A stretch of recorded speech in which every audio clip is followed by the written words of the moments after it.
Weapons that can score at will. The Saints seek their third championship in 5 years. The LeMoyne Dolphins stand as the final test. They're one game away from a perfect season and capturing the school's first ever national championship. The nation's most dominant defense will face its toughest challenge today. A conference championship is not enough. The stage is set in Baltimore, Limestone, and LeMoyne for the Division II NCAA National Championship.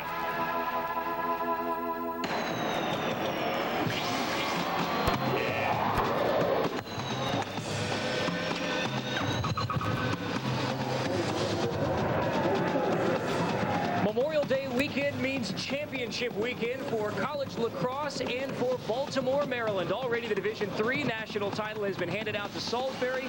Now the Division II title game. Two teams come in with a combined 30-1 record. I'm Carter Blackburn. Welcome to the Division II national championship game.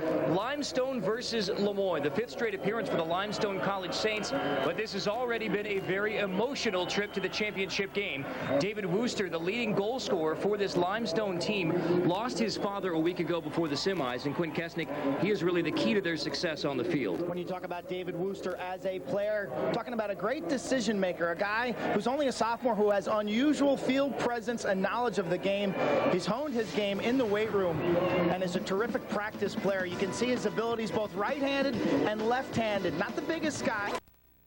Get open in front and then change the direction for the left-handed shot inside, and then you see the left-handed cannon from about 15 yards. So Wooster, as a player, tenacious, but as a person, more impressive. For more on what Limestone has done to rally around David Wooster, here's Joe Beninati. We learn a lot about ourselves under adverse conditions, and times don't get any tougher than when a son loses his father. David Wooster's dad, Richard, promised his son, he said, I'm not going to be able to be at the semifinals. He said this a week ago Tuesday. 2 days before the semifinals, he passed away. All David did in tribute was pump 5 goals home against Mercyhurst to vault the Limestone Saints here to Baltimore, where once again the lacrosse field serves as a refuge for David, for his immediate family, and for his lacrosse family.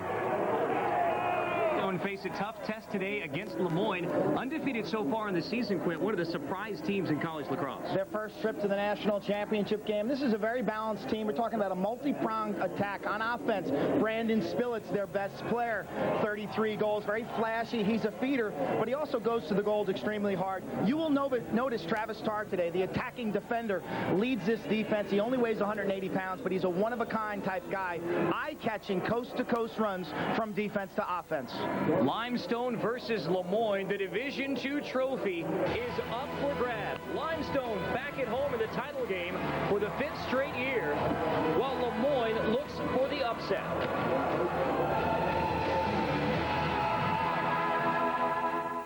This exclusive presentation of the NCAA Division II Men's Lacrosse Championship on CSTV is brought to you by Singular, the wireless company that fits you best. By Pontiac, official performance machines of the NCAA. By Coca-Cola, let's make it real. And by U.S. Lacrosse, we are the passion for the game.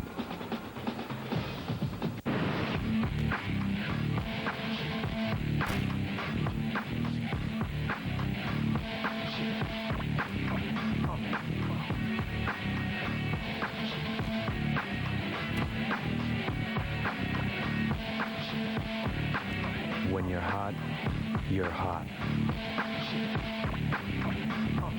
Pontiac Vibe, the hottest selling car in its class. Only at your Pontiac dealer. Here we go, steal, down the middle, 1-on-1, bang him, Did you see what I see? Because I saw a robbery. Does anybody want a coat? Yeah, we get up, man. Hey, you crazy, man? That's Corinthian leather. And use the footstool to get to the refrigerator. You think I'm running all over y'all like a treadmill. I'm the greatest. Can't stop it. It's bad hot. I'm telling you. I'm just super nice in it, you know? That's all. When you nice, Johnson, the head coach now in his 3rd season, Hampton-Sydney grad of the Limestone College Saints. We check out our Budweiser starting lineups.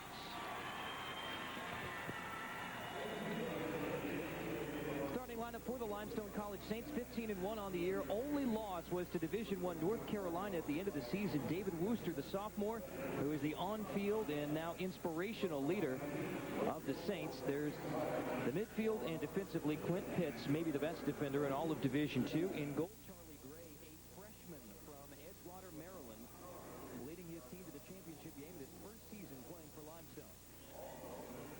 The LeMoyne College Dolphins, 15-0 on the year, led by Dan Sheehan, now in his 7th season, has won 75% of his games, leading the Dolphins to their first ever NCAA title game in any sport. Budweiser starting lineups for LeMoyne. A very quick midfield and Travis Tarr. A terrific defender with Jared Corcoran in goal, a sophomore from Concord, New Hampshire. The best goals against average at any level, 5.10. Face-off is picked up by the Limestone College Saints, making their record-tying 5th consecutive appearance in the NCAA title game at the Division II level. Carter Blackburn with Clint Kesnick and Joe Beninati from M&T Bank Stadium in Baltimore. That first ground ball play made by Clint Pitts. He and Travis Tarr are two defenders that you're really going to notice today. Guys who get the ball off the carpet, that can leg it up the field. They're an impact in so many different ways. Limestone firing early on, testing Jared Corcoran, the LeMoyne goalie, who makes the save and now leads the fast break. Near midfield, Corcoran finally gives it up to one of the long sticks. Travis Tarr stepped off and they didn't make the call. Now here it is, offsides. That'll give it right back to Limestone. These teams have only met once, and it was the first game of last season, 2003, 11-10 LeMoyne over Limestone. But visiting with both of these teams this week, they say the start of last year seems so far away from where we are at the end of 04. It's almost like ancient history. Limestone's second possession, aggressively moving to goal. Jason Randolph gets the shot off, but another save from Jared Corcoran. The LeMoyne goalie has 2 early saves. And if you're a Dolphin fan, you love to see your goalie get hot in the early going. I always felt it was good to get a touch if you're a goalie early in the game, prior to maybe having a tough shot on you. I also like to come out and make a ground ball play or get hit, Carter. That way, it kind of eases the tension that so many goalies experience before a game. That's a goalie mentality. You come out looking to get hit? You come out, hoping to get slashed on the arm, just as kind of a relief. Sadistic. Well, it's like playing football if you're on special teams. You want to deliver that first hit on the opening kickoff, and from there, everything is downhill. This is LeMoyne on attack in the white and green jerseys. Brandon Spillett, leading goal scorer from Liverpool, New York, moves it back out to the top of the box, and they'll run the attack through the midfield. Rob Trowbridge on the right side.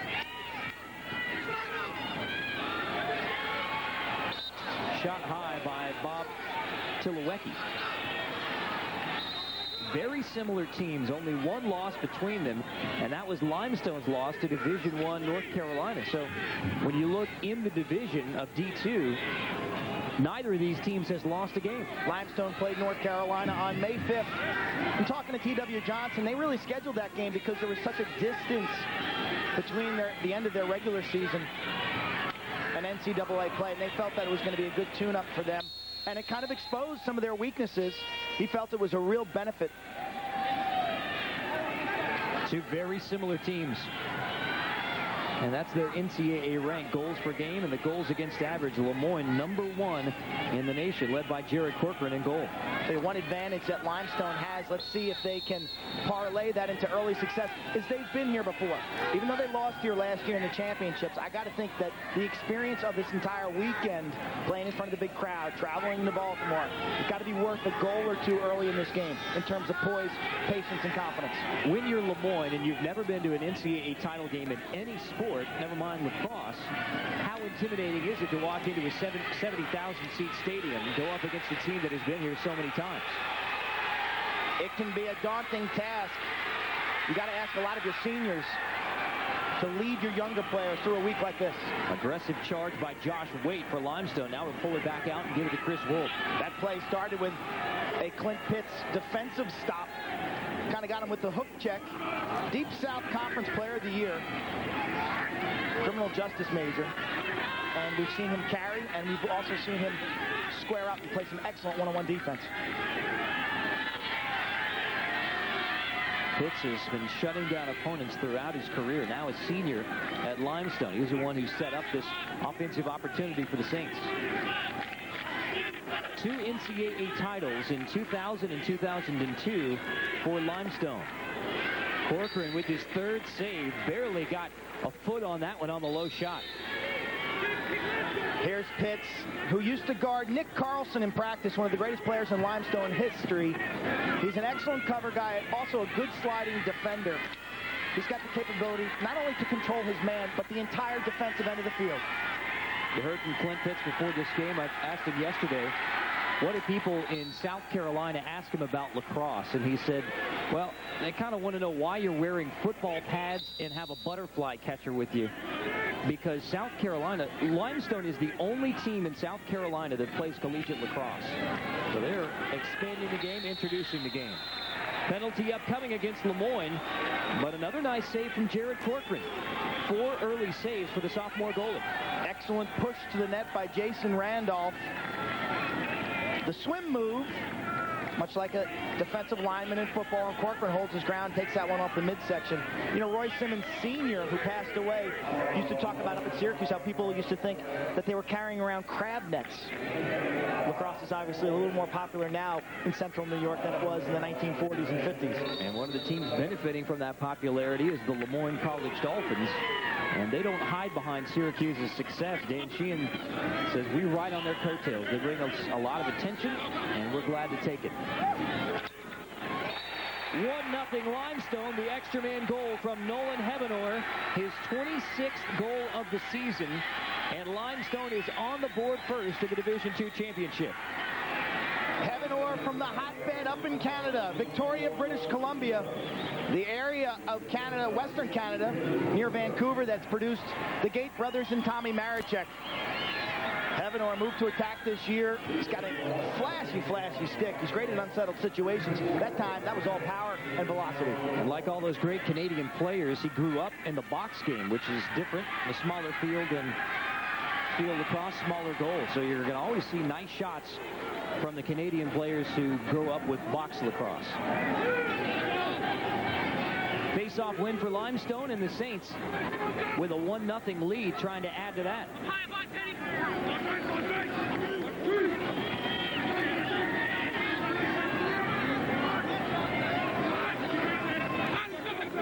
LeMoyne sticking to their base man-to-man defense. Limestone looks like they're going to attack their poles. Typically, in college lacrosse these days, you see teams attack the short sticks. The short stick midfielders. That time, Limestone went after right after their close defenders. Going right at the close defense again. Walking off call. That's a technical violation. When a player in possession uses his free hand or arm to hold, push, or control the direction of an opponent's stick check. Watch the free arm.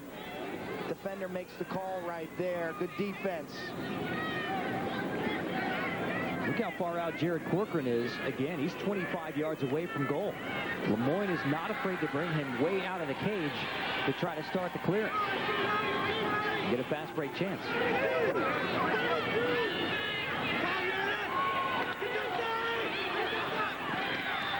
In tight, nice save off the shot from Kyle Rico. Charlie Gray gets his first of the day for Limestone, setting up transition. Chris Barrett into the attack zone for the Saints.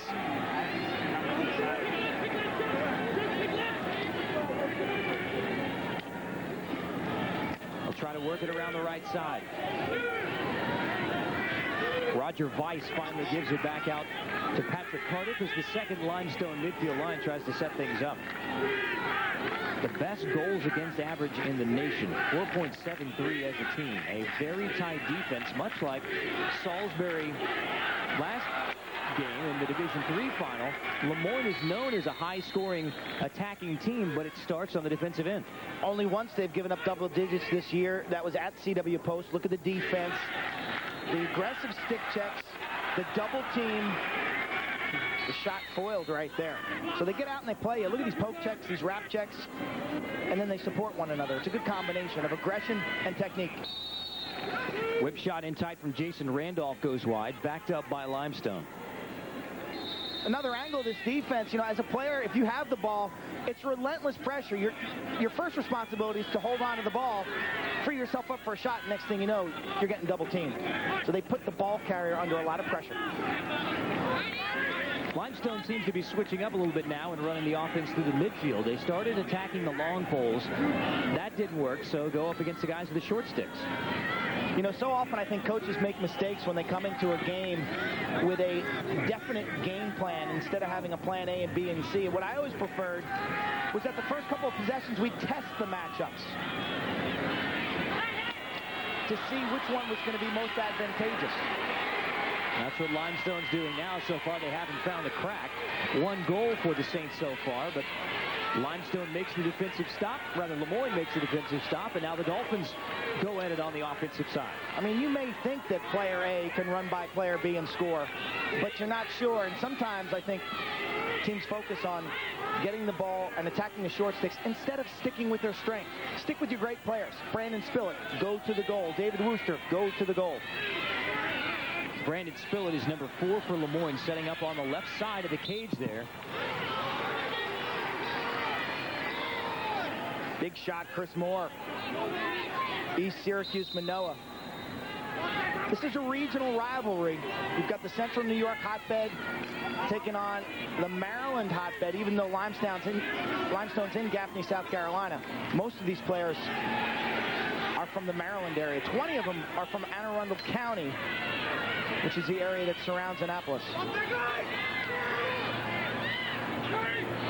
So there are a lot of them playing in front of the home folks here. Even though it's a South Carolina team in Gaffney, South Carolina, they have recruited heavily out of this Maryland area to play Division II lacrosse. Trev Rosecrans is the one who misses that shot for LeMoyne. But so far, the Dolphins have been taking shots from outside. They haven't been able to get anything around the crease.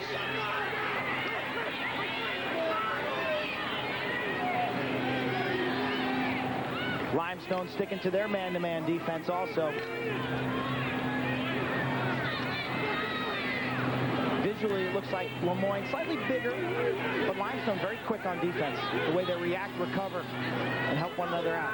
Both of these coaches and just about everybody else around championship weekend here in Baltimore agrees that these are the 2 best teams. Penalty upcoming against Limestone. That these are the 2 best teams in Division II college lacrosse. And it's kind of a feeling out process right now. If you want to use the boxing analogy, they're just kind of jabbing at one another, trying to find where the open spots are. Dancing around the ring. Heavenor called for a hold. T.W. Johnson trying to figure things out. Here's the technical violation right there. Got him up high. Late whistle, but it was a whistle nonetheless. And the first extra man opportunity of the day for either team is for LeMoyne. I say first if Heavenor scored on the first for Limestone. This is LeMoyne's first chance. They're starting a 1-4-1 set. Now they rotate out of that. 3-3. You can hear the players for Limestone calling that set out. 3 across the top, 3 down low. They go down low, and they get that goal from Brandon Spillett. He managed to stay out of the crease, and nice hands inside to catch and get the quick stick goal. Beautiful choreography. This skip pass from up top from the perimeter. Boom, jam down low. Holdridge down low to Spillett. Slices the defense. He might have been in the crease right there, Carter. Tiptoeing inside. Spillett from Holdridge, the extra man goal, really drawn up very well. They went from a 1-4-1 to a 3-3. Found the weakness in the defense and capitalized in the backside. The real high percentage shot. Let's take a look. Yeah, he is in the crease. He is in the crease. Tough call by the officials. They're behind him. You know, I always felt before they took the dive out of college lacrosse, I always thought that the officials were not in position close enough to the cage to make those calls. You know, they're about 20 yards away trying to make those crease calls, and I always encourage the officials, hey, get closer, be a goal judge, get in there on these dive shots. Well, they took the dive out of college lacrosse, so now the officials are still 20 yards away and still missing calls. Well, how do the officials respond when you're in goal as a 19-year-old? We're telling them how to do their jobs. Well, as a goalie, you think you have the best view. And so you think you're the guy who can make all the calls. LeMoyne takes the faceoff after tying this game in 1-1. Both of the goals in the first quarter have come on extra man situations over 10 minutes into the D2 championship. Looking for our first even strength goal. Let's check in with Joe Beninati. Carter, you'll love this. The officials were telling me earlier today that they remembered when Quint was playing. Some of the officials actually worked games that he played, and they called him maniacal on the field. Could you imagine that? Hey, coming from a Bowdoin goalie, I don't know if I'm going to believe that one. I didn't make it up. Maniacal, huh? I didn't make it up. Out of your mind, they said. Still, we should give credit to Quint Kesnick, 4-time All-America goalie at Johns Hopkins. He will not be seeing his Blue Jays in the championship game, though. Getting used to that, Carter. Getting used to that. Nice save that time. Excellent defense. This game now taking the posture of being a half-field game. Back and forth we go.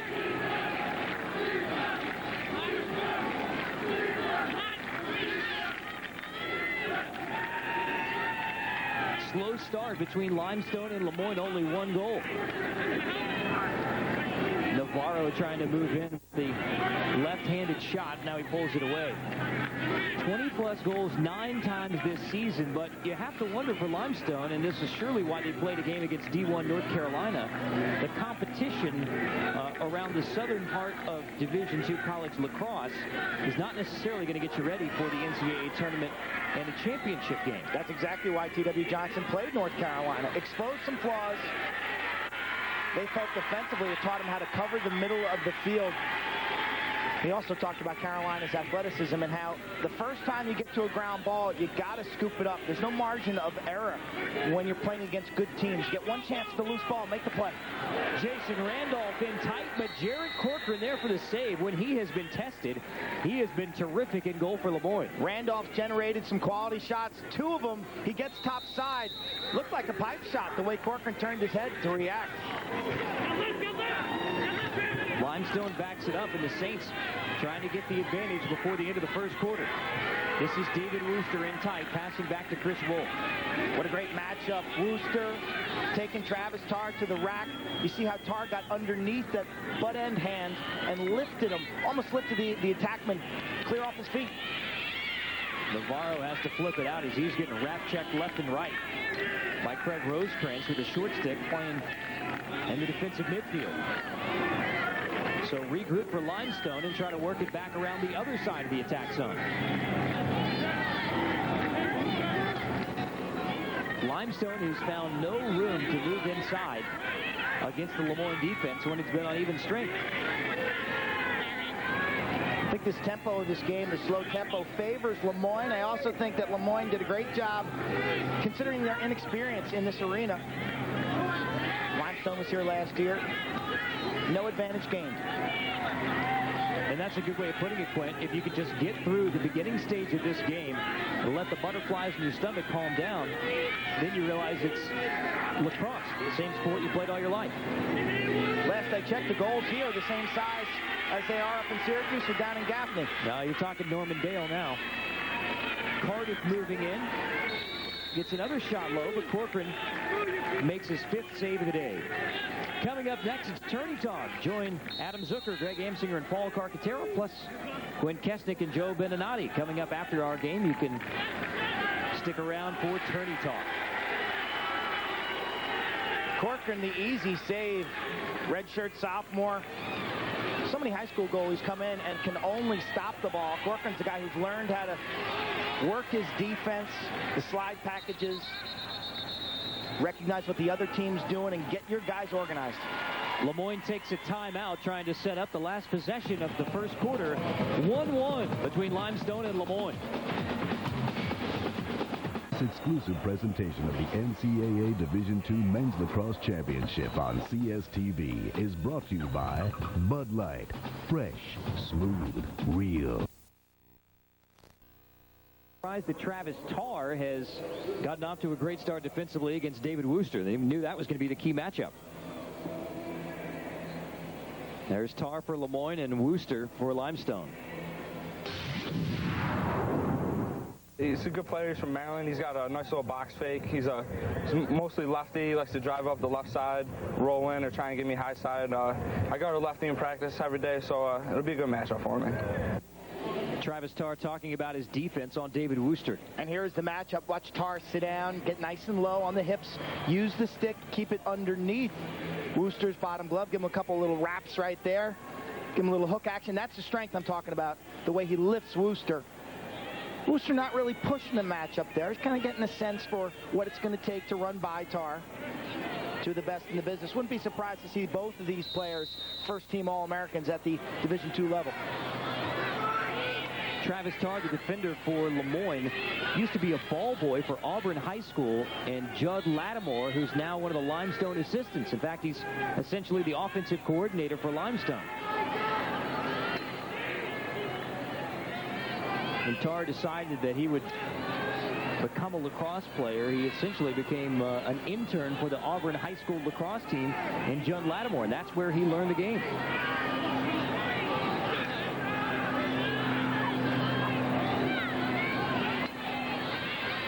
Reichel trying to move in through the midfield for LeMoyne. Stick checked out of there by Josh Waite, but LeMoyne gets it right back.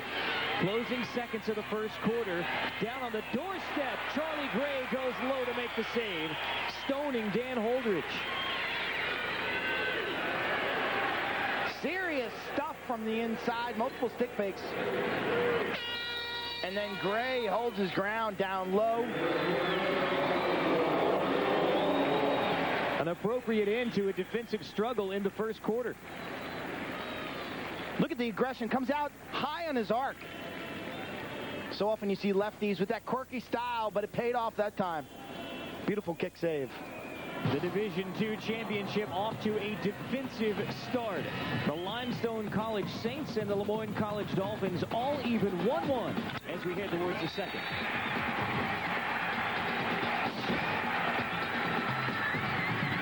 Frankie, You know, the Ravens invaded by lacrosse fans this weekend. All of Baltimore invaded by lacrosse fans. Limestone looking for the quick start. Brandon Spillett misses it just wide. Let's check in with Joe on the sideline. Carter, you mentioned Judd Lattimore. He met Travis Tarr when he was a fifth grader. Travis is not a fifth grader anymore. In fact, those